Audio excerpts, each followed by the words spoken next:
I stood in the oppressive silence of my bedroom, a silence that had become my constant companion since Charles passed. My gaze was fixed on the open drawer of my mahogany dresser, on the small square velvet box that lay within it like a tiny empty coffin. The box was supposed to be a sanctuary, the one place where the last tangible piece of my husband was kept safe. But it was empty. The hollowed-out, cream-colored satin inside stared back at me, an accusation. The box should have been holding Charles's St. Christopher medal, the heavy 24-karat gold pendant on a thick chain that he had worn every single day for the 45 years of our marriage. It was gone. Downstairs, the sounds of a Sunday afternoon invasion filled the space where peace should have been. The television blared, a football announcer's voice rising and falling in manufactured excitement. My son, Marcus, was sprawled on the couch, his grunts of approval or disgust the only sign he was alive. In the kitchen, I could hear the sharp, complaining cadence of my daughter-in-law, Simone, as she spoke on her phone, her voice a grating counterpoint to the quiet grief that had just seized me. My granddaughter, Brianna, was somewhere in the house, her presence announced by periodic bursts of high, piercing laughter as she FaceTimed with a friend. Today was the second anniversary of Charles' death. Not the day he was buried, but the day he took his last, rattling breath in a sterile hospice room, his hand growing cool in mine. I had planned to spend the morning in quiet remembrance. I was going to take the medal out of its box, hold it in my hand until my own body heat warmed the cold metal, and let myself remember him. Remember the weight of his arm around my shoulders, the low rumble of his laugh, the scent of Old Spice and sawdust that always clung to him. It was the only piece of him that still felt real, the only thing that hadn't been packed away or donated to a charity shop. Instead of solace, I was met with this gaping emptiness and the cacophony of a family that had long forgotten this day held any meaning. My heart began to hammer against my ribs, a frantic, trapped bird. I pulled the drawer out further, my movements frantic, and dumped its contents onto the floral comforter of my bed. Neatly folded silk scarves, old letters tied with ribbon, a collection of mismatched buttons. But no necklace. I dropped to my knees, my old joints screaming in protest, and swept a trembling hand under the heavy, claw-footed dresser. My fingers met only a thick carpet of dust and a long-lost earring I'd given up on years ago. Panic, cold and sharp, began to creep up my spine. I moved to the closet, a cavern of memories smelling faintly of cedar and my husband. I plunged my hands into the pockets of his old tweed jackets, my breath coming in ragged gasps. I checked the hat boxes on the top shelf, scattering old photographs of our life together. Us on our wedding day. Us holding a newborn Marcus. Us on a beach in Florida, our faces weathered by sun and time. But the medal wasn't there. It wasn't anywhere. The terror was a familiar one. It was the same helpless, gut-wrenching fear I'd felt as I watched the life fade from Charles's eyes, knowing there was nothing I could do to stop it. 47 years of a shared life, of building a home and a family, and all I had allowed myself to keep was that single golden pendant. His books had gone to the local library. His vast collection of jazz records were in boxes in the attic, because I couldn't bear the silence that followed the last note. His well-worn tools sat rusting in the shed. But the medal, that was mine, that was ours. It was a symbol of his faith and his steadfastness, and I had failed to protect it. As I stumbled out of the closet, my eyes blurred with unshed tears, my gaze drifted down through the open balusters of the second-floor landing into the living room below. And then I saw it. A glint of gold. A specific, warm, familiar glint. It was around Brianna's neck. My 16-year-old granddaughter was lying on her stomach on the floor, her feet kicking idly in the air as she scrolled through her phone. And there, against the garish, brightly colored fabric of her t-shirt, lay the St. Christopher medal. My Charles's medal. It was being worn like a cheap trinket, an accessory to her afternoon boredom. The panic that had been clawing at my throat instantly transmuted into something else.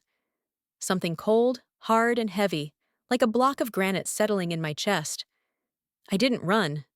I didn't shout. I descended the stairs with a slow, deliberate grace, my feet making no sound on the worn runner. The air seemed to crackle around me. They didn't even notice my approach until I was standing directly in front of the television, my shadow falling over the screen and eclipsing the game. "Hey, Ma, I'm watching that," Marcus grumbled, his voice thick with irritation. I didn't acknowledge him. My entire being was focused on the desecration I was witnessing. My eyes were locked on the metal. "Brianna," I said, and my voice was so quiet, so devoid of its usual warmth, that it cut through the room like a shard of glass. "Where did you get that necklace?" She looked up, her expression shifting from boredom to annoyance. She touched the pendant with a flippant gesture that made my blood run cold. "This! Mom gave it to me. She said she found it in a box in the attic." My gaze swiveled to Simone, who was leaning against the kitchen doorway, a smug, self-satisfied little smile playing on her lips. She had been watching the whole time. "It was just collecting dust up there, Dessa," she chirped, her voice dripping with a cloying false sweetness. "I thought it was a terrible shame to let something so pretty go to waste. Finders keepers, right? It looks much better on her than it did sitting in a dark box." Finders keepers. The childish, avaricious phrase, used to justify the pillaging of my most sacred memory, was a confession. They saw my life, my history, my love for my dead husband, as nothing more than a collection of dusty objects, free for the taking by anyone bold enough to claim them. This wasn't a mistake. It was a philosophy. "Take it off," I said. The two words were low and guttural, stripped of all pleasantry. Brianna's jaw dropped. "But Mom said I could have it. You're being so unfair." "Oh, for God's sake, Ma. Let her keep it." Marcus sighed from the couch, his voice heavy with exasperation. He waved a dismissive hand in my direction. "Don't be so dramatic. Charles is gone. Dead people don't need jewelry." I looked at my son then. I really looked at him. At this stranger lounging on my sofa, this man who shared my husband's blood but none of his character. And in that moment, something inside me, something soft and hopeful that I had been nurturing for 2 long years, finally withered and died. I turned back to my granddaughter and held out my hand. My hand was as steady as a rock. "Give it to me," I repeated. "Now." My voice didn't rise, but something in my eyes, some cold, unyielding fire they had never seen before, silenced their protests. The entitled defiance drained from Brianna's face, replaced by a sullen, resentful fear. With a theatrical huff, she reached behind her neck, unclasped the heavy chain, and slapped it into my open palm. The metal was warm from her body, a profane heat that felt like a violation. I curled my fist around it, the familiar weight both an anchor and an agony. I didn't say thank you. I didn't say another word. I turned my back on their stunned silence, on the football game, on the entire hollow charade of their Sunday visit. I walked back up the stairs to my bedroom and closed the door, the soft, definitive click of the latch sealing me into my sanctuary of grief and rage. I sat on the edge of the bed for what felt like hours, just holding the metal, feeling the heft of it in my hand. Later that night, long after the house had fallen silent and the unwelcome occupants were asleep, I was still sitting in the dark, turning the metal over and over. It was a rosary for my broken heart. It was during one of these absent-minded rotations that my thumb brushed against an unfamiliar ridge, a tiny, almost imperceptible seam running along the back edge of the pendant. My heart, which had been beating a slow, mournful rhythm, suddenly stopped. I had held this metal 1,000 times, traced its contours, felt its weight. It had always been a solid, singular object, like Charles himself. But it wasn't. With a surge of adrenaline that made my fingers tingle, I pressed my thumbnail into a minuscule indentation I had always mistaken for a simple scratch in the gold. There was a faint, metallic click, a sound no louder than a secret being whispered. And the back panel sprang open. It was a locket, a hidden compartment, and nestled inside, almost invisible against the dark, burnished gold, was a tiny, tightly rolled cylinder of what looked like microfilm, and something else gleaming beside it, a minuscule ornate brass key. My breath hitched in my throat. My husband, the most honest, straightforward man I had ever known, the man I thought I knew better than my own soul, had worn a secret against his heart for nearly half a century. And I was about to uncover a truth that would either shatter my past or save my future. For the rest of that night, I didn't sleep. I sat in the worn armchair by the window, the one Charles had always favored, and stared at the two impossible objects resting in the palm of my hand. The tiny key felt like something from a fairy tale, a key to a locked tower or a hidden garden. The microfilm was even more confounding. It was a relic from another era, a technology of secrets and spies. What could my Charles, a man whose greatest intrigue was solving the Sunday crossword puzzle in ink, have needed to hide so desperately? The house around me was a tomb of silent resentment. I had disrupted their comfortable ecosystem, and the quiet that emanated from their downstairs bedrooms was not peaceful, but sullen. They were angry, not because they had been caught in a moment of profound disrespect, but because their will had been thwarted. I understood that now. This wasn't a family dynamic. It was a power struggle I hadn't even been aware I was in. As dawn approached, casting a weak gray light into the room, I knew I couldn't rest. The microfilm was a mystery for another time. I had no way of reading its contents. But the key was a tangible starting point. It was a physical object that belonged to a physical lock, somewhere in the world. It was the first breadcrumb on a trail my husband had laid for me decades ago. I dressed with a slow, deliberate purpose that morning. I chose a simple, elegant navy blue suit, the kind of outfit that projected quiet authority. It was armor. As I passed through the living room on my way to the door, Marcus was already at the kitchen table, a mug of coffee in his hand, his eyes clouded with a surly alertness. "You're up early," he said. It wasn't a question. It was an accusation. "Where are you going?" "I have some errands to attend to," I replied, my voice cool and neutral. I didn't owe him an explanation. The realization was as liberating as it was startling. For 2 years, my life had been an open book, my time and resources his to command. I had just closed that book. His eyes followed me, narrow and suspicious, as I retrieved my purse and car keys. He wasn't used to me having a destination he hadn't approved, a purpose he didn't understand. His lack of control was making him anxious. Good. The drive downtown was surreal. The familiar streets of my city, the buildings I had seen 1,000 times, all looked different, imbued with a new sense of mystery and foreboding. I felt like a character in one of the spy novels Charles had loved to read, a reluctant agent drawn into a world of secrets and hidden meanings. My destination was the main branch of Fidelity National Bank, a monolithic tower of glass and steel that dominated the city's skyline. Charles had been a loyal customer for 50 years. If he had a secret to hide, he would have hidden it in the place he trusted most.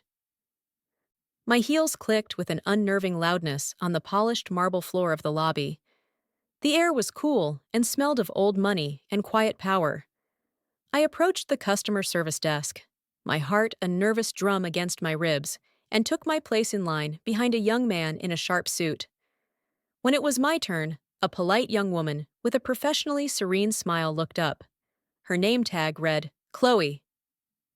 "Good morning. How can I help you?" she asked. My voice was surprisingly steady when I answered. "I need to inquire about a safe deposit box." I carefully laid the objects of my quest on the polished counter between us. The strange, ornate key, Charles' official death certificate, and my own driver's license. Chloe's brow furrowed as she picked up the key. It looked impossibly small in her perfectly manicured fingers. "My goodness," she said, a note of genuine surprise in her voice. "This is one of our old legacy keys, from the original vault. We don't see many of these anymore." Her fingers flew across her keyboard, the soft tapping the only sound in the vast, quiet space. She squinted at her screen, then nodded slowly. Yes, here it is. Box 4782. The account was opened by Mr. Charles Coleman in 1981. 1981. The year Marcus had gone off to college with a new car and a generous allowance. The year he had his first real taste of financial freedom. And, I now suspected with a sickening certainty, the year he had first shown his true colors to his father. Charles had seen the rot starting to form 4 decades ago and had begun building this financial fortress, this secret archive, in response. He hadn't been naive. He had been silently preparing for war. You are listed as the sole beneficiary, Mrs. Coleman, Chloe said, her professional tone softening with a touch of sympathy, to be granted access upon presentation of his death certificate. Of course, you have everything you need. If you'll please follow me, I'll take you to the vault. The vault door was a magnificent piece of engineering, a massive circular steel plug that swung open with a silent hydraulic hiss. The air inside was cold and still, a deep, penetrating cold that felt ancient. The walls were a gleaming honeycomb of brushed steel drawers, each one a silent repository of someone's most precious secrets. Chloe located box 4782. She inserted her master key, then the tiny, strange key from Charles's locket. There was a solid, satisfying thunk as the lock disengaged. She slid out a long, heavy metal container and handed it to me. The privacy room is just to your right, Mrs. Coleman, she said respectfully. Please, take all the time you need. Just press the button on the wall when you're finished. The room was small, stark, and windowless, furnished with only a simple table and an upholstered chair. It felt like a confessional, a place where truths were revealed. I sat down, placing the heavy box on the table in front of me. For a long moment, I couldn't bring myself to open it.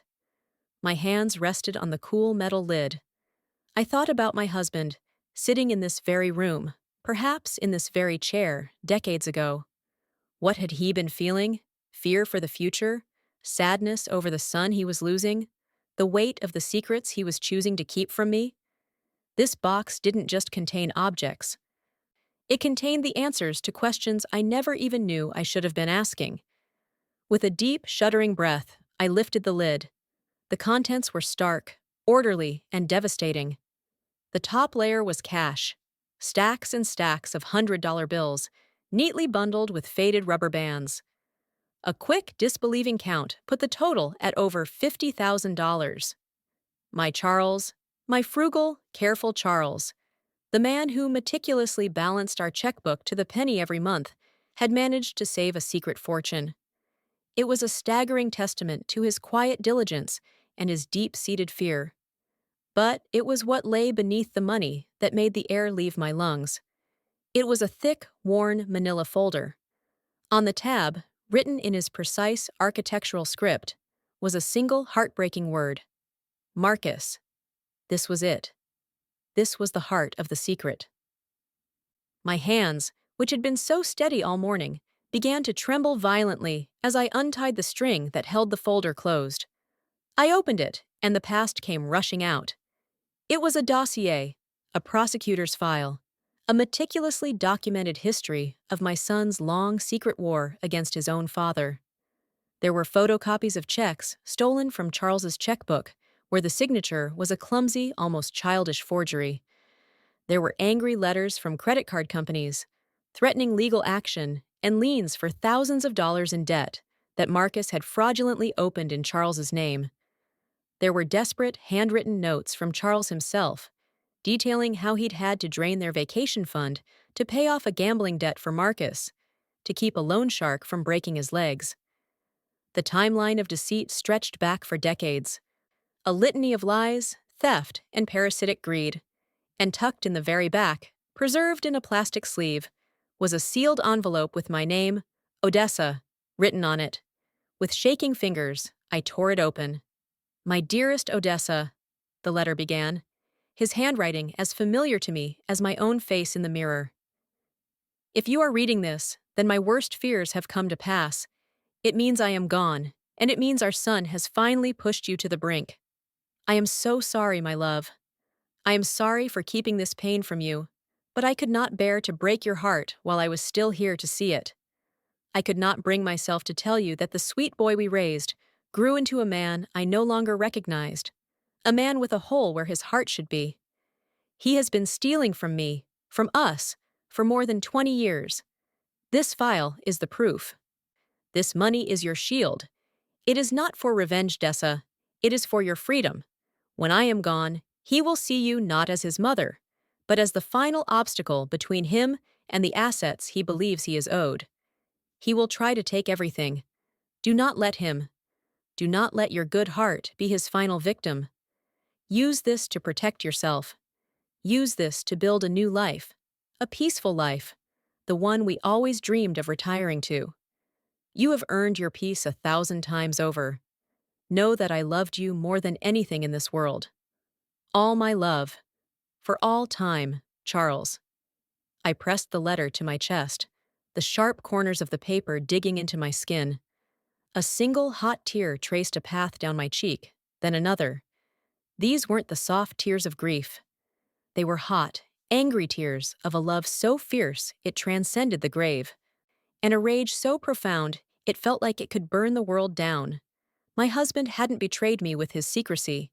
He had honored me. He had shielded me from a painful truth to protect my peace, but he had simultaneously armed me to the teeth, trusting that when the time came, I would be strong enough to fight. I carefully placed the letter and the folder back in the box, leaving the cash for now. As I walked out of the bank, blinking in the harsh, unforgiving sunlight, the world felt different, sharper, colder. The soft, hazy filter of grief had been burned away, leaving behind the stark, brutal clarity of the truth. My son was not a troubled man. He was a predator. And my husband, my quiet, gentle Charles, had just handed me a loaded gun. The drive home was an exercise in forced composure. My hands were clamped onto the steering wheel, my knuckles white, as I navigated the familiar city streets. Every red light felt like an accusation, every passing car a potential witness to the storm raging inside me. When I pulled into my driveway, the sight of my own house, the house Charles and I had filled with 4 decades of laughter, arguments, and quiet love, felt like a punch to the gut. It was no longer a sanctuary. It was a battleground. As I walked through the front door, Marcus was there, waiting. He was standing in the middle of the living room, arms crossed, his posture radiating a hostile, impatient energy. He had clearly been stewing since my departure. "Where have you been for 3 hours?" he demanded, his voice sharp with suspicion. "I had some important financial matters to attend to," I replied, my voice a carefully controlled monotone. I walked past him, heading for the sanctuary of my bedroom. "What financial matters?" he pressed, following me to the bottom of the stairs. "Since when do you have secret financial matters? Is everything okay with your accounts?" The feigned concern in his voice was grotesque. He wasn't worried about my well-being. He was worried about his access. He was afraid I might have discovered one of his schemes. The irony was so thick I could have choked on it. "My finances are my own affair, Marcus," I said, turning on the step to face him. "And they are perfectly in order." His eyes narrowed, searching my face for a crack in my composure. "You know, you've been acting strange lately, Ma. Ever since that thing with the necklace. Maybe you're not up to handling things on your own anymore. Maybe it's time you let me help." There it was. The opening salvo. The first, carefully placed suggestion that I was losing my grip, that I was becoming a doddering old woman in need of his help. It was the exact strategy Charles' letter had predicted. It was the narrative he would use to justify seizing control. The rage that had been simmering inside me since I left the bank threatened to boil over. I wanted to scream at him. I wanted to throw the contents of the manila folder in his face and watch his smug expression crumble. But I heard another voice, a calm, strategic one. "Ms. Evelyn Reed. We don't react. We build a case." I took a deep, steadying breath. "Thank you for your concern, Marcus," I said, my voice dripping with an icy formality that startled him. But I am perfectly capable of managing my own life. I do not require your assistance. I turned and continued up the stairs, the firmness of my steps echoing in the tense silence. I didn't look back, but I could feel his bewildered, angry gaze boring into my back. That night, sleep was a distant country I couldn't reach. I lay in bed, staring into the darkness, the words from Charles's letter, and the cold, hard facts from the folder swirling in my mind. The grief for the husband I had lost was now inextricably mingled with a profound, burning anger on his behalf. This good, decent man had worked his entire life, only to be secretly, systematically plundered by the son he had raised. He had carried that shameful, painful secret alone for decades, absorbing the financial blows and the emotional betrayals to shield me. And now, the torch had been passed. The greatest honor I could pay his memory was to see this through. To finish the fight he had so carefully prepared me for. The next morning, my mind was clear. My resolve had hardened into steel. I sat at Charles's old oak desk in the study, the one place in the house that still felt sacred, and I made a phone call.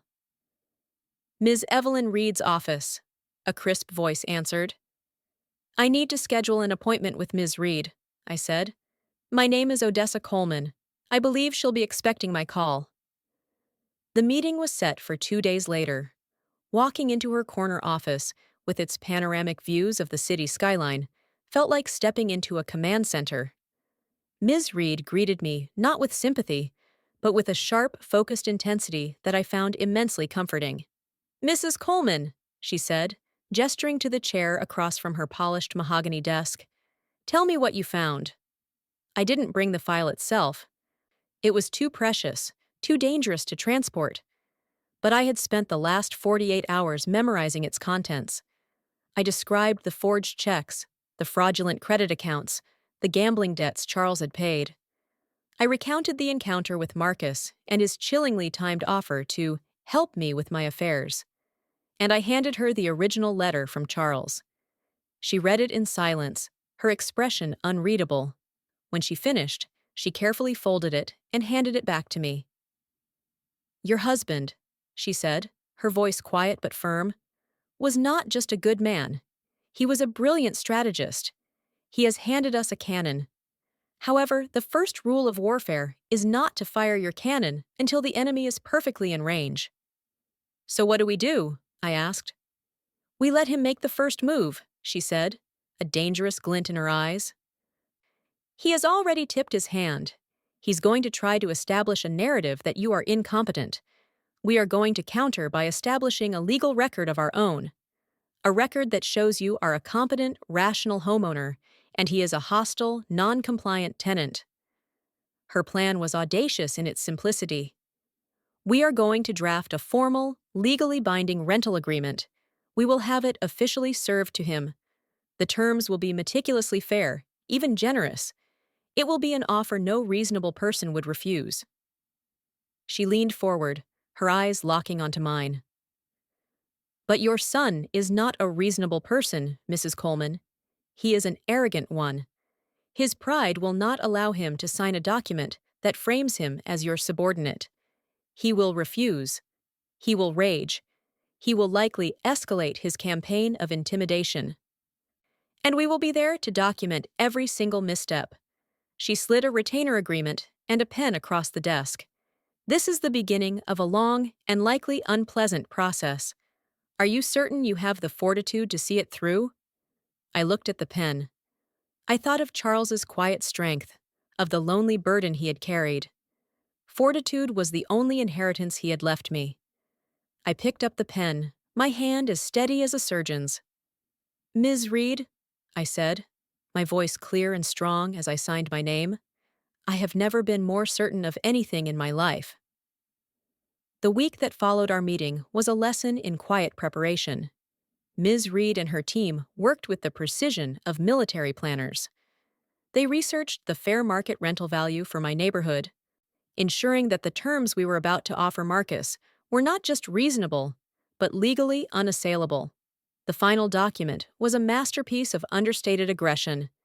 It stipulated a monthly rent of $1,600, A figure they confirmed was about $200 below the average for a house of its size and condition.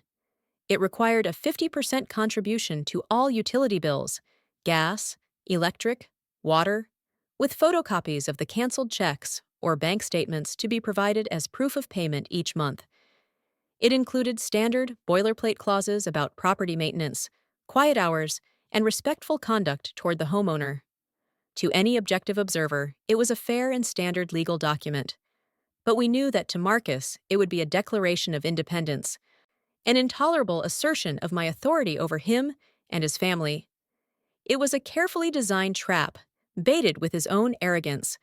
That Sunday felt different. As I prepared for my family's weekly arrival, I wasn't filled with the usual sense of weary resignation. I was filled with a cold, electric anticipation. I was no longer a passive victim in my own home. I was an active combatant, and I was about to fire the first shot. They arrived like clockwork, a tide of noise and indifference washing over the quiet of my home. Marcus immediately claimed his throne on the couch, the television blaring to life. Simone began her usual performative clattering in the kitchen, making it seem as though she were contributing to the meal I had already spent hours preparing. Brianna, headphones on, disappeared into the digital world of her phone. I let them settle. I let them establish their domain. I waited until the illusion of their control was absolute. Then, I walked into the living room, holding the professionally bound document. "Marcus," I said, my voice perfectly calm and even. It cut through the noise of the television. He looked over, his expression one of pure annoyance. "We need to have a discussion about the new living arrangements." I placed the document on the coffee table, next to the open bag of potato chips he was working his way through. He laughed, a short, humorless bark. "New arrangements? What are you talking about now, Ma?" "Things are going to be more formal from this point on," I explained, my gaze steady. "As you all live here, it's necessary to have a legal agreement in place. This is a standard tenancy agreement. It outlines the terms under which you can continue to reside in this house." He snatched the papers off the table, his laughter dying in his throat as his eyes scanned the first page. I watched the color drain from his face, replaced by a dark, mottled flush of rage that crept up his neck. $1,600? He finally sputtered, his voice cracking with disbelief. "You want me to pay you rent? Are you out of your mind?" "I am perfectly sane," I replied, my voice as cool as ice. "This is my house, Marcus. The mortgage was paid off by your father and me years ago, but the taxes, the insurance, the constant upkeep, those are my expenses. It is time you started carrying your own weight." Simone, drawn by the explosive shift in the atmosphere, rushed in from the kitchen. "Dessa, what is this? What's going on?" "She's lost it!" Marcus snarled, throwing the legal document onto the floor as if it had burned his hands. "She's trying to charge us rent, her own family, after all we do for her." The sheer, breathtaking delusion of that statement, "all we do for her," was almost enough to make me laugh. Their presence was a burden, their consumption a drain, their company a constant low-grade misery. And in their twisted worldview, they were doing me a favor. "This is outrageous," Simone chimed in, her voice rising with indignation. "My mother would never, ever dream of doing something like this to me." "I am not your mother," I said quietly, the words landing like stones in the tense silence. "And this is not a negotiation. It is a legal requirement for your continued residency." Brianna, sensing a family drama more compelling than whatever was on her phone, appeared in the doorway. "Grandma, that's so mean. We live here. We're your family. We're supposed to be taking care of you." The line was so practiced, so insincere, it was clear it was a favorite refrain in their household, a justification they repeated to themselves. It was the cornerstone of the narrative they were building, the story of the loving family saddled with the difficult, senile old woman. I looked at the three of them, a united front of parasitic entitlement. Charles's words from his letter echoed in my mind, a ghostly whisper of validation. "He will see you as a resource to be drained. His greed is a bottomless pit. You have 30 days to review and sign the agreement, I stated, my voice leaving no room for argument or debate. It has been drafted by my attorney. If you choose not to sign, you will have an additional 30 days from that deadline to vacate the premises entirely. Marcus took a menacing step toward me, his 6-foot frame casting a long shadow. It was a classic intimidation tactic, one he had probably used successfully 100 times. You can't do this, he growled, his voice low and threatening. We have rights. A judge will laugh you out of court. You are tenants at will, I replied, the legal term feeling powerful and clean on my tongue. I was quoting Ms. Reed directly. And I, as the sole homeowner, am exercising my right to establish formal terms of tenancy. The choice before you is a simple one: sign or leave. Have you ever had to draw a hard line with a family member who refused to respect your boundaries? It's one of the most difficult, but sometimes most necessary things a person can do. If you agree, hit that like button to show your support. He stared at me, his face a thunderous mask of disbelief and pure, unadulterated rage. He was like a spoiled king who had just been informed that his reign was over. You will regret this, he hissed, his voice dropping to a venomous whisper. Mark my words. You're just a lonely old woman in a big, empty house. You're going to find out just how much you need us. It was a threat and a prophecy, designed to prey on my deepest fears of aging and isolation. But I wasn't afraid. Fear had been burned out of me, replaced by a cold, hard resolve. I met his hateful gaze without flinching. The clock is ticking, Marcus, I said. Then, I turned my back on him, on all of them, and walked into the quiet sanctuary of my study, closing the door firmly behind me. The first move in Ms. Reed's brilliant, brutal game had been made. The trap was set, and I knew, with the certainty of a sunrise, that his arrogance would make him walk right into it. The 30-day grace period was not a time of reflection for Marcus and his family. It was a declaration of war. They did not sign the agreement. To do so would have been an admission of defeat, a recognition of my authority in my own home. Instead, they chose a campaign of psychological attrition designed to break my will and make me tear up the legal documents in a desperate plea for peace. They severely underestimated their opponent. On the first day of this new Cold War, I made a call. On Ms. Reed's explicit instructions, I had a professional security company come to the house while Marcus and Simone were at work and Brianna was at school. They installed a series of state-of-the-art, high-definition cameras in the main common areas of the house: the living room, the kitchen, the front hallway. They were cleverly disguised as smoke detectors, electrical outlets, and phone chargers. They were my silent, impartial witnesses, and their unblinking eyes would document the truth. The harassment started subtly. It was a war fought with petty cruelties. My favorite coffee mug would accidentally get broken. The television volume would be turned up to a deafening level whenever I tried to read in the living room. Simone began cooking elaborate, foul-smelling dishes involving fish and cabbage, letting the odor permeate the entire house for days. I said nothing. I simply let the cameras roll. I started a digital log, a new dossier, just as Charles had done. Each incident was recorded with a date, a time, and a brief factual description, often accompanied by a time-stamped photo or video clip. The digital file, shared securely with Ms. Reed's office, grew with each passing day. After a week of these minor skirmishes, Marcus, frustrated by my lack of reaction, escalated his tactics. He began a campaign of subtle physical intimidation. He would leave his heavy work boots in the middle of a dark hallway for me to trip over. He started crowding me in the kitchen, standing uncomfortably close, his physical presence a constant, low-grade threat meant to make me feel small and vulnerable in my own space. One evening, as I was carefully carrying a pot of boiling water to the sink to drain pasta, he walked directly into my path, forcing me to stop short and slosh scalding water onto my hand.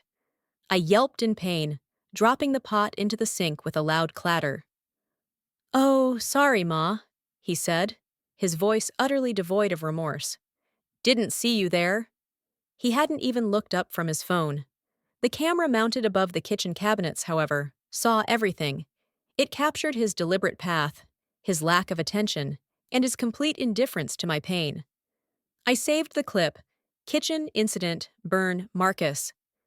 But their most audacious, and ultimately most foolish strategy was the one designed to strip me of my autonomy completely.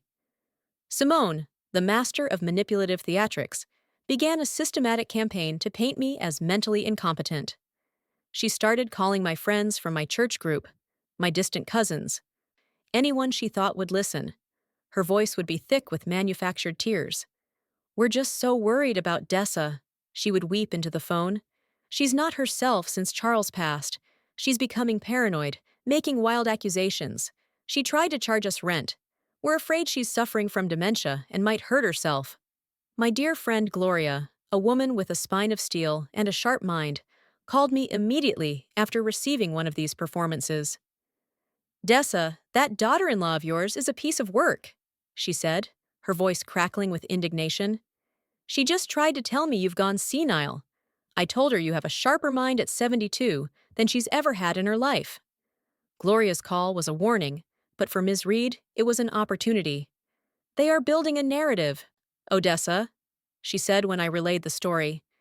"They are trying to poison the well, to create a chorus of concerned voices they can use in court. We need to counter it with irrefutable expert fact." She scheduled me for a comprehensive, full-day cognitive and psychological evaluation with Dr. Alistair Finch, one of the most respected geriatric specialists in the state. I underwent hours of testing, memory recall, logic puzzles, psychological interviews. It was exhausting, but I knew it was a critical battle. The results came back a week later in the form of a 10-page, notarized report. The conclusion was unequivocal. Dr. Finch's professional opinion was that I was, and I quote, "cognitively pristine, possessing superior executive function and demonstrating no signs of memory impairment or psychological instability." It was a legal shield of the highest order. On the 30th day, the final day to sign the rental agreement, another drama unfolded. Instead of a signed contract, Marcus had a different document delivered to me by a courier. It was a formal petition, filed with the county court, for an emergency guardianship hearing. They were officially suing to have me declared mentally unfit, and to have Marcus appointed as my legal guardian, granting him total control over my finances, my property, and my life. They had just walked, eyes wide open, into Ms. Reed's carefully laid trap. I scanned the document, a cold fury rising within me, and immediately emailed a copy to her. Her response came in less than 5 minutes. "Excellent," it read. "They have just handed us the perfect venue to present all of our evidence. They think they are putting you on trial. They have no idea they just volunteered to be the defendants themselves." That afternoon, a courier of my own arrived at the house. He served Marcus with a sleek, professional envelope from Ms. Reed's law firm. It contained 2 documents. The first was a formal, legally binding 30-day notice to vacate the premises, citing their failure to comply with the terms of the tenancy agreement. The second was a formal response to his guardianship petition, informing him that we would be vigorously opposing it, that we would be presenting evidence of his campaign of harassment, and that we would be seeking to have him pay for all of my associated legal fees. The house exploded that evening. The shouting was so loud I could hear it clearly through my locked study door. "A countersuit? She's suing us for legal fees?" Simone shrieked, her voice cracking with panic. "I told you we were pushing too hard. I told you." "Shut up!" Marcus roared, the sound followed by a heavy thud, as if he'd slammed his fist against a wall. "She's bluffing. It's a scare tactic. No judge is going to believe a crazy old woman over her own loving family." Listening to them, I felt a strange sense of detachment, like a general listening to enemy communications from a secure bunker. They were still operating under the delusion that this was a family squabble. They had no concept of the legal and evidentiary storm that was about to break over their heads. They thought they were fighting a confused old woman. In reality, they were fighting a ghost, and he had spent 40 years preparing me for this exact battle. The courtroom was an intimidating space, all dark wood, high ceilings, and the solemn weight of the law. I sat at the plaintiff's table beside Ms. Reed, my back straight, my hands folded calmly in my lap. I wore my simple navy blue suit, my chosen armor for this final confrontation. Across the aisle, Marcus, Simone, and Brianna were huddled with their lawyer, a young man with a cheap suit and a nervous tick in his eye.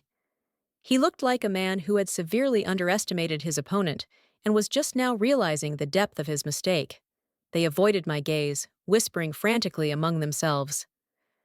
Judge Henderson, a formidable woman, with sharp, intelligent eyes and a reputation for suffering no fools, entered the courtroom, and the proceedings began.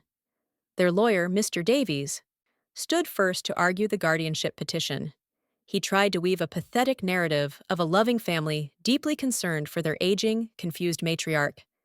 He spoke of my erratic behavior, my paranoia, and my unstable financial decisions.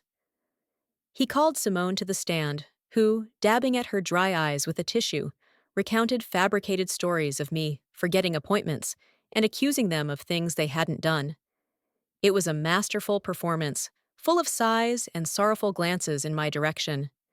When it was Ms. Reed's turn to cross-examine, she rose with the lethal grace of a panther. "Mrs. Thompson," she began, her voice soft but carrying to every corner of the room. "You've testified that you believe your mother-in-law is mentally incompetent. Is that a medical diagnosis you've received from a doctor?" "Well, no, not exactly," Simone stammered. "It's just an observation. As her loving caregiver." "Her caregiver," Ms. Reed repeated, letting the word hang in the air. "And as her caregiver, you felt it was your duty to call her friends and tell them she was suffering from dementia?" Mr. Davies leaped to his feet. "Objection. Relevance. It speaks directly to a coordinated campaign of harassment and slander designed to isolate my client and undermine her credibility, Your Honor." "It is highly relevant," Ms. Reed countered smoothly. "Overruled," Judge Henderson grunted. "Answer the question, Mrs. Thompson." Simone's face paled. I was just worried." "I'm sure you were," Ms. Reed said, her voice dripping with irony. "So worried, in fact, that your husband felt the need to intimidate a 72-year-old woman in her own home. Your Honor, I would like to show the court a short video clip marked as Exhibit A." The large monitor in the courtroom flickered to life. The silent, high-definition footage was chilling. The courtroom watched as Marcus deliberately cornered me at the top of the stairs. My stumble, his satisfied smirk. The judge leaned forward, her eyes narrowed to slits. Ms. Reed didn't stop there. She played the clip of Marcus causing me to burn my hand in the kitchen. She played a clip of Simone throwing away a stack of my mail. Clip after damning clip, a silent, undeniable montage of their systematic abuse. "This, Your Honor," Ms. Reed said into the stunned silence, "is what the respondents call care." But she was just getting started. "Now, regarding the matter of my client's alleged incompetence," she continued, turning back to the judge, "the respondents have offered speculation and slander. I would like to offer expert medical fact. I submit into Evidence Exhibit B a comprehensive, notarized cognitive evaluation of Mrs. Odessa Coleman, conducted by Dr. Alistair Finch. His conclusion, and I quote, "Mrs. Coleman is cognitively pristine and demonstrates a level of executive function well above average for her age cohort." She placed the thick report on the clerk's desk. The judge read the summary page, her expression turning to one of open contempt. She looked at Mr. Davies. "Do you have a single piece of medical evidence to refute this expert report?" No, Your Honor," he mumbled, his face ashen. "Then this guardianship petition is not only dismissed, it is an egregious abuse of the court system," Judge Henderson snapped. Her gaze fell on Marcus. "This court does not take kindly to attempts to defraud the elderly under the guise of family concern." The word defraud hung in the air like a guillotine. Ms. Reed knew it was time for the final, fatal blow. "Your Honor," she said, her voice dropping to a dramatic hush that drew every eye. My client's son has expressed great concern for her financial well-being. It is ironic, then, that he himself has a long and documented history of financial malfeasance. While my client has, until now, chosen not to pursue criminal charges, I believe this context is critical for the court's understanding of the true motives at play here. She walked to the judge's bench and placed a clean, precise copy of the manila folder from Charles's safe deposit box before her. Exhibit C, Your Honor, a file compiled over 2 decades by my client's late husband, documenting a pattern of fraud, forgery, and theft perpetrated against him by his son, Mr. Marcus Coleman. The judge opened the folder. Her eyes scanned the first page, a photocopy of a clumsily forged check from 2005 for $5,000. She didn't need to read any further. The single page told the entire story. She closed the folder with a sharp final gesture. Her gaze, cold and hard as iron, locked onto Marcus. The silence in the courtroom was absolute. It was the silence of a man's life unraveling in public. "Mr. Coleman?" the judge said, her voice low and seething with a controlled fury. "The evidence of your character is extensive. The petition for guardianship is dismissed with extreme prejudice. The eviction order is granted. The respondents will vacate the property at 124 Willow Creek Lane within 48 hours. The Sheriff's Department will be dispatched to oversee their removal and ensure compliance." 48 hours, not 30 days. 2. The gavel came down with a crack that felt like a bolt of lightning. It was over. I had won. Simone let out a strangled sob. Brianna looked utterly lost. And Marcus just sat there, staring into the abyss he had dug for himself. A man who had flown too close to the sun on wings of arrogance and greed, and had just been burned to ash. The final 48 hours were a frantic, chaotic retreat. A U-Haul truck, rented in a state of visible panic, appeared in the driveway the next morning. From the quiet sanctuary of my study, I listened to the soundtrack of their empire's collapse. The angry scrape of furniture being dragged across the hardwood floors I had so carefully polished for years.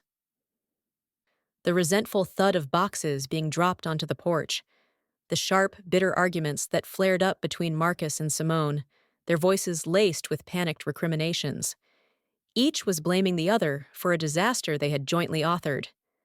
I did not emerge from my room. There was nothing for me to say, nothing for me to oversee.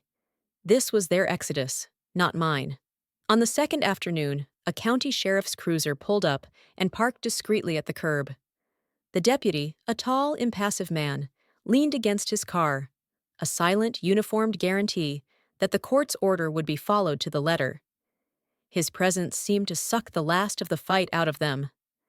Just as they were loading the last pathetic-looking lamp into the back of the truck, there was a soft knock on my study door. I opened it to find Marcus standing there. He was a changed man. The arrogance, the smug superiority, the intimidating posture, it was all gone. In its place was a hollow-eyed, haggard stranger who looked 10 years older than he had 2 days ago. His shoulders were slumped in defeat. "Are you happy now?" he asked, his voice a rough, defeated rasp. "You got what you wanted. You've destroyed our family. You've thrown your own son out on the street." I looked at this man, this shell of my son, and I didn't feel anger. I didn't even feel the satisfaction of victory. I felt a deep, profound, and weary sadness. Not for him, but for the boy he used to be, for the family we once were. "I never wanted this, Marcus," I said, and it was the unvarnished truth.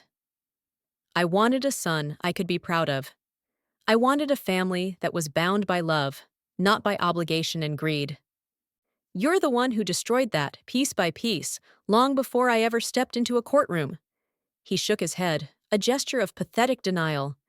He was constitutionally incapable of seeing his own role in his downfall. In his mind, he would forever be the victim of his mother's cruelty. "You threw us out," he repeated, the words a mantra. "No," I said, my voice soft but firm. I just stopped letting you steal from me. There is a difference. You were never thrown out. You were simply asked to pay your own way, and you refused.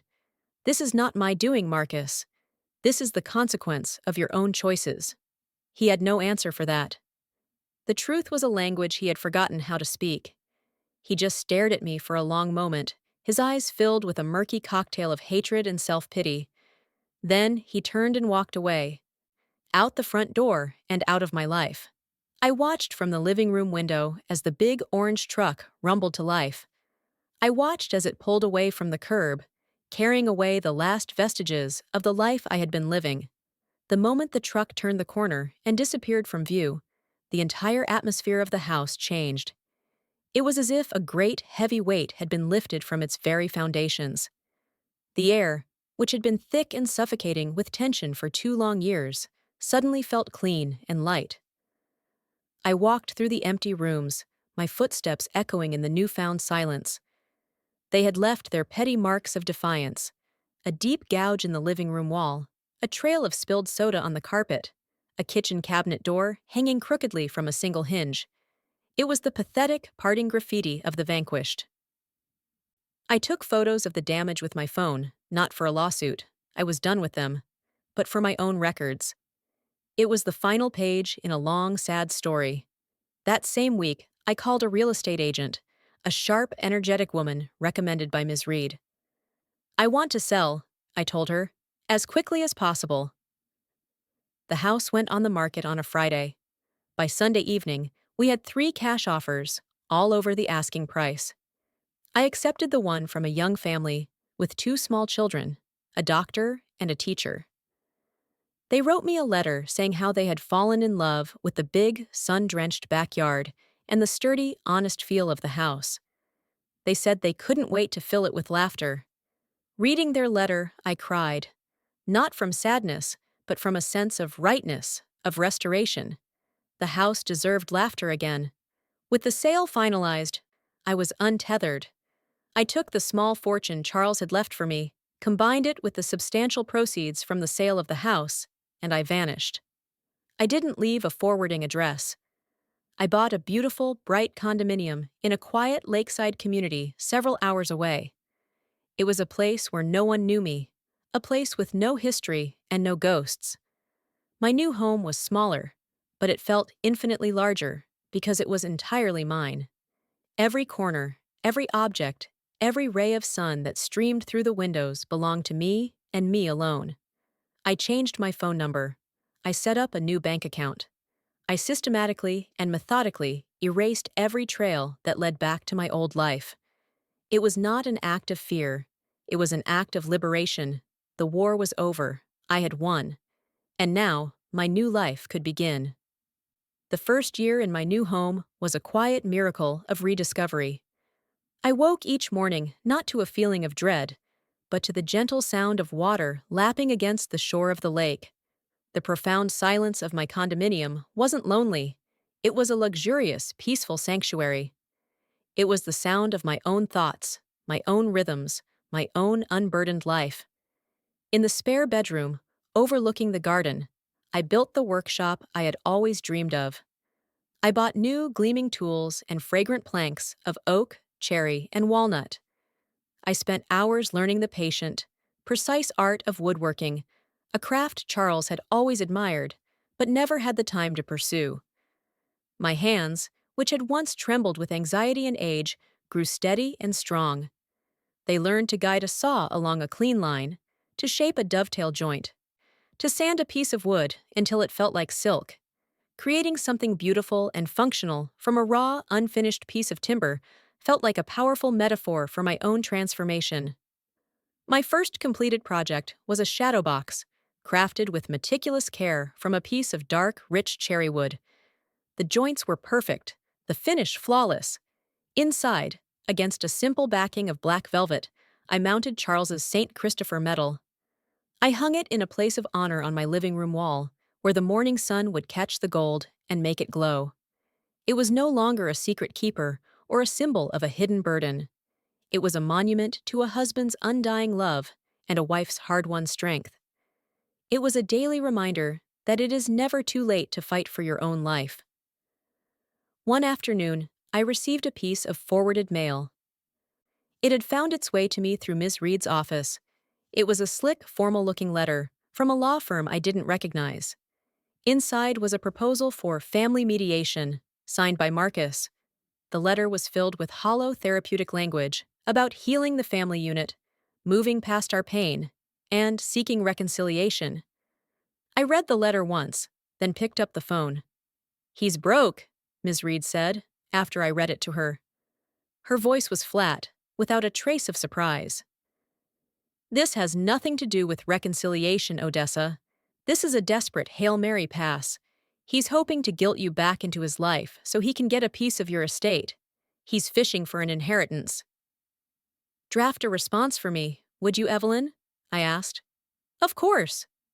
"What would you like it to say?" "Make it one sentence," I said. "Mrs. Coleman considers this matter, and the relationship, to be permanently and irrevocably closed. There would be no mediation. There would be no healing.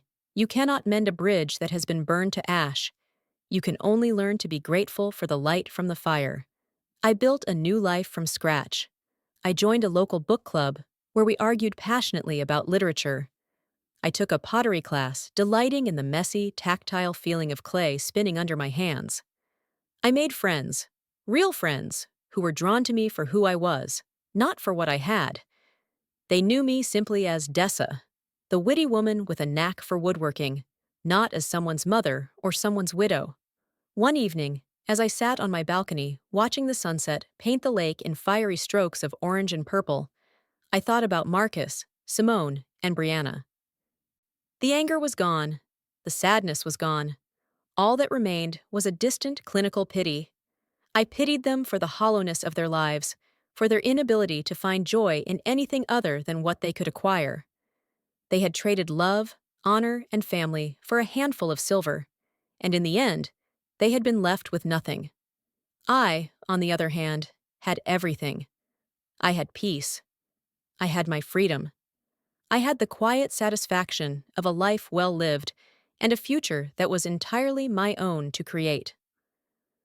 The most painful betrayals are not the ones that come from enemies, but from those who are meant to be our sanctuary. But that pain can be a forge. It can burn away the soft, forgiving parts of us and temper us into something stronger, something unbreakable. My husband's greatest gift to me was not the money he saved or the evidence he collected. It was his unwavering faith in my own strength. He knew that true love isn't about shielding someone from every storm. It's about secretly forging them a sword and trusting that when the rains finally come, they will have the courage to stand their ground and fight. What is the most important lesson you took away from Odessa's journey? Share your thoughts in the comments below. And if you believe in the unshakable power of the human spirit to rebuild and find peace, please subscribe to this channel. You're not just a viewer, you're part of a community that understands that our deepest scars can often become our greatest strengths. Thank you for listening.